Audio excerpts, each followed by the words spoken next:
প্রিয় বন্ধুগণ, আরেকটিবার আপনাদের প্রত্যেকেরই সঙ্গে প্রভু যীশু খ্রিস্টের মিষ্ট এবং মধুর নামে আপনাদের প্রত্যেককে স্বাগত জানাই। আজকে যে বিষয় নিয়ে কথা বলতে চলেছি তাতে প্রত্যেকটি খ্রিস্টীয় বিশ্বাসী ভাই বোনদেরকে উৎসাহিত করতে চাইব যারা এই যুগে বাস করছে। প্রায় পরিচর্যায় আসার আমার 10টি বছর হয়েছে।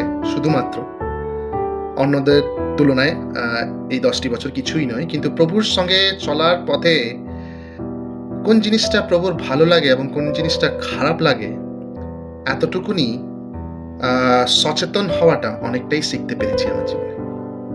তাই বিশেষ করে আপনাদের প্রত্যেককে 5টি পাপের বিষয় নিয়ে আমি জানাতে চাইব, যে পাপগুলি আমাদের জীবনে, খ্রিস্টীয় বিশ্বাসীদের জীবনে অনেক বড় বাধা হয়ে দাঁড়ায় এবং ঈশ্বরের আশীর্বাদ থেকে বঞ্চিত করে। প্রথমত পাপটি হলো, প্রিয় বন্ধুগণ, সেটা হলো জীবনের অহংকার। অহংকার এমনই একটি পাপ, প্রিয় বন্ধুগণ, যেটা ঈশ্বর সব থেকে বেশি ঘৃণা করেন। হিতোপদেশ তার 16 অধ্যায় 18 পদে লেখা রয়েছে, বিনাশের পূর্বে অহংকার, পতনের পূর্বে মনের গর্ব। মনে রাখবেন, ঈশ্বরের সব থেকে সর্বশ্রেষ্ঠ সৃষ্টি, যেটা সব থেকে ঈশ্বরের কাছে বাস করতেন, তার নাম ছিল লুসিফার, এবং সেই একই ঈশ্বরের সৃষ্টি একটা অহংকারের জন্য একটি ভয়ঙ্কর শয়তানে পরিণত হলেন। মনে রাখবেন, অহংকার এমনই একটি পাপ যেটা জীবনকে ধ্বংস করে দেয়। বন্ধুগণ, ঈশ্বরের আশীর্বাদ থেকে বঞ্চিত করে এবং ঈশ্বরকে আপনি নিজের কাছে খুঁজে পাবেন না। সতর্ক থাকবেন, ঈশ্বর ভয়পূর্বক ভাবে নিজের জীবনকে পরিচালিত করুন, নিজেকে নম্র করুন ঈশ্বরের সামনে। ঈশ্বর আপনাকে ব্যবহার করবেন এবং ঈশ্বরকে আপনি নিজের জীবনে সবসময় পাশে পাবেন। দ্বিতীয় পাপটি হলো, প্রিয় বন্ধুগণ, কাউকে ক্ষমা না করা। অর্থাৎ কারোর বিরুদ্ধে এতই রাগ হয়তো রয়েছে আপনার জীবনে, আপনি প্রতিজ্ঞা করেছেন সেই মানুষটাকে আমি জীবনও ক্ষমা করব না।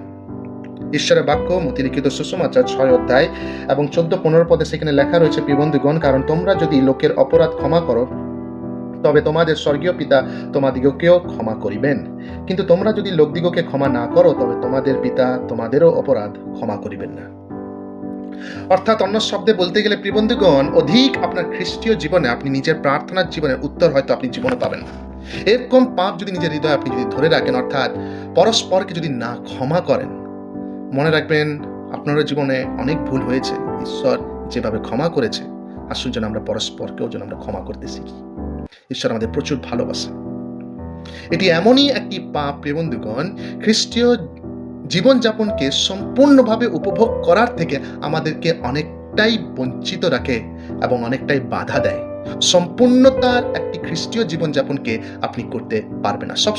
সবসময় আপনার দেখবেন জীবনটা ফাঁকাই থাকবে। আপনি সম্পূর্ণভাবে খ্রিস্টীয় জীবনটাকে উপভোগ করতে পারবেন না। তৃতীয় যে পাপ বিষয় যেটা রয়েছে খ্রিস্টীয় জীবনে বাধা নিয়ে আসে, প্রিয় বন্ধুগণ, সেটা হলো কি দেখছি, কি চিন্তা করছি আমাদের হৃদয়ে, এবং ক্রিয়া সকলের দ্বারা আমরা কি করছি। এই সমস্ত কিছু ঈশ্বরের ইচ্ছা অনুসারে যদি না পরিচালিত হচ্ছে, আপনি ঈশ্বরকে দুঃখ দিচ্ছেন এবং শয়তানের ইচ্ছাকে পূর্ণ করছেন। প্রকাশিত বাক্য তার 1 অধ্যায় এবং 3 পদে সেখানে লেখা রয়েছে, ধন্য সে যে এই ভাববাণীর বাক্য সকল উচ্চস্বরে পাঠ করে, ও ধন্য তাহারা যাহারা শ্রবণ করে এবং ইহাতে লিখিত কথা সকল পালন করে, কেননা কাল সন্নিকট। সাবধান থাকবেন। প্রত্যেকটা খ্রিস্টীয় ভাই এবং বোনদেরকে সতর্ক করতে চাই, আপনাদেরকে সচেতন করতে চাই। আপনি কি দেখছেন, কি হৃদয় চিন্তা করছেন এবং বাহ্যিক জীবনে আপনি কিভাবে চলছেন, সেটা যদি ঈশ্বরের বাক্য অনুসারে যদি না হয়ে থাকে, আপনি ঈশ্বরকে দুঃখ দিচ্ছেন এবং শয়তানের সঙ্গে আপনি হাত মিলাচ্ছেন। তার জন্য ঈশ্বরকে সন্তুষ্ট করুন এবং সাবধানভাবে এই সমস্ত পাপকে এড়িয়ে ঈশ্বরকে সন্তুষ্ট করতে শিখুন। চতুর্থ পাপ, প্রিয় বন্ধুগণ, সেটা হলো পয়সার প্রতি ভালোবাসা। একবার যখন সমস্ত মনোযোগ যখন পয়সার দিকে যখন চলে যায়, প্রিয় বন্ধুগণ, আপনি বুঝতেও পারবেন না কতটা আপনি ঈশ্বর থেকে দূরে সরে গেছেন। সেই বিবেকটাই আপনার নষ্ট হয়ে যায়। ঈশ্বরের বাক্য 1 তিমথিও তার 6 অধ্যায় এবং 9-10 পদ, কিন্তু যাহারা ধনী হইতে বাসনা করে তাহারা পরীক্ষাতে ও ফাঁদে এবং নানাবিধ মূঢ় ও হানিকর অভিলাষে পতিত হয়, সেই সকল মনুষ্যদিগকে সংসারে ও বিনাশে মগ্ন করে। 10 পদ, কেননা ধনাসক্তি সকল মন্দের একটা মূল, তাহাতে রথ হওয়াতে কতক লোক বিশ্বাস হইতে বিপদগামী হইয়াছে, এবং অনেক জাত নারূপ কণ্ঠকে আপনাদিগকে বিদ্ধ করিয়াছে। পয়সাটা বড় সমস্যা নয়, পয়সা অর্জন করাটা বড় সমস্যা নয়, কিন্তু পয়সার প্রতি লোভ করা এবং পয়সাতে নিজের পুরো মনোযোগ দিয়ে দেওয়া এবং ঈশ্বরকে সম্পূর্ণভাবে ভুলে যাওয়া, এই দুটো যখন ব্যালেন্স হয় না, তখন আপনার জীবনটা শুধুমাত্র বিনাশের দিকেই যাবে। আমি অনেক বিশ্বাসীদেরকে দেখেছি, তারা এত পয়সার লোভে এগিয়ে চলে গেছে, আজ তাদের জীবনে সম্পূর্ণভাবে ঈশ্বরবিহীন, মানে ঈশ্বর ছাড়া। তারা চার যায়, অনেক কিছু করে, অনেক রুলস রেগুলেশন ট্রেডিশনস, মানে তাদের বড় বড় রিসোর্টস রয়েছে, অনেক কিছু রয়েছে, কিন্তু তারা সম্পূর্ণভাবে ঈশ্বরবিহীন। মানে ঈশ্বরের প্রতি একটি খ্রিস্টীয় যে ভাব থাকা উচিত, বা বিবেক যেটা থাকা উচিত, যেটা সম্পূর্ণভাবে বিনাশ হয়ে গেছে। এমনই একটা পরিস্থিতিতে তারা চলে যায়, তারা ঈশ্বরের কাছে আর ফিরে আসতে পারে না। এখানে লেখা আছে সংসার এবং বাহ্যিক পৃথিবীর জিনিস তাদেরকে এত ব্যস্ত করে দেয়, তারা আর ঈশ্বরের কাছে আসতে চায় না। শেষ নয় প্রিয়বন্ধুগণ, কিন্তু পঞ্চম পাপটি হলো প্রিয়বন্ধুগণ সমালোচনা করা, মনুষ্যদের বিরুদ্ধে মিথ্যা কথা বলা, বা কারো পেছনে নানা রকমের কথা অন্য লোকদেরকে বলা, যেটা সবথেকে বেশি মণ্ডলীতে বিশ্বাসী গণদের মধ্যে এই পাপটি সবথেকে বেশি হয়ে থাকে, অজানায় বা জানায় অনেক সময়, কিন্তু বেশিরভাগ আমরা এই পাপটা আমরা করে থাকি। আর মনে রাখবেন, এই পাপটা করতে শয়তান খুব ভালোবাসে, এবং এই পাপটা করার জন্য তাকে খুব সুন্দর একটা টাইটেল দেওয়া রয়েছে।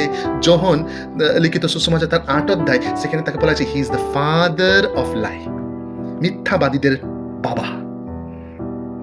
মানুষদের বিরুদ্ধে মিথ্যা কথা বলা বা সমালোচনা করা সবথেকে বড় একটি পাপ, যেটা ঈশ্বরের আশীর্বাদ থেকে, খ্রিস্টীয় জীবনের বৃদ্ধির থেকে আমাদেরকে অনেকটাই বাধা দেয়। 1 তিমথিও তার 5 অধ্যায় 12 এবং 13 পদ, তাহারা প্রথম বিশ্বাস অগ্রাহ্য করাতে দণ্ড আজ্ঞা প্রাপ্ত হয়।